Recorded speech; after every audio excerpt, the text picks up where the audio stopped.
Hello అండి, welcome to cook with Sri Tulasi. ఈరోజు నేను మీకు ఈజీగా తయారయ్యే ఎంతో రుచికరమైన టొమాటో బాత్ ఎలా చేయాలో చూపించబోతున్నాను. దీన్ని మీరు బ్రేక్ఫాస్ట్లో తిన్నా లేదా పిల్లలకు లంచ్ బాక్స్ పెట్టి ఇచ్చినా కూడా చాలా బాగుంటుందండి. ఇది పిల్లలు చాలా ఇష్టంగా తింటారు. ముందుగా స్టవ్ పైన ఒక ప్యాన్ పెట్టుకొని అందులో 2 టేబుల్ స్పూన్ల నెయ్యి వేసుకోవాలి. ఇప్పుడు 10 నుండి 15 కాజు వేసుకొని దోరగా వేయించి ఒక ప్లేట్లో తీసుకొని పక్కన పెట్టుకోవాలి. ఇప్పుడు అదే నెయ్యిలో 1 గ్లాస్ రవ్వ అంటే 200 గ్రాముల రవ్వ వేసుకోవాలండి. దోరగా వేయించి ఒక ప్లేట్లో తీసుకొని పక్కన పెట్టుకోవాలి. ఇది కూడా ఇప్పుడు ప్యాన్లో 4 టేబుల్ స్పూన్ల ఆయిల్ వేసుకొని 1/2 టీ స్పూన్ ఆవాలు, 1/2 టీ స్పూన్ జీలకర్ర, 1 టీ స్పూన్ శనగపప్పు, 1 టీ స్పూన్ మినపప్పు వేసి కలుపుకోవాలి. అవి కాస్త వేగాక ఇప్పుడు 4 రెబ్బల కరివేపాకు, 4 పచ్చిమిర్చి కట్ చేసి పెట్టుకున్న ముక్కలు, కట్ చేసి పెట్టుకున్న 1 ఉల్లిపాయ ముక్కలు కూడా వేసి బాగా కలపాలి.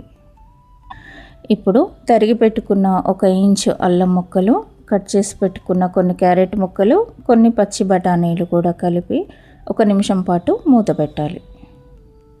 ఇప్పుడు 1 టీ స్పూన్ ఉప్పు, 1/2 టీ స్పూన్ పసుపు, కొన్ని టమాటా ముక్కలు వేసి బాగా కలిపి మూత పెట్టి 2 నుంచి 3 నిమిషాల వరకు సిమ్లో మగ్గనివ్వాలి.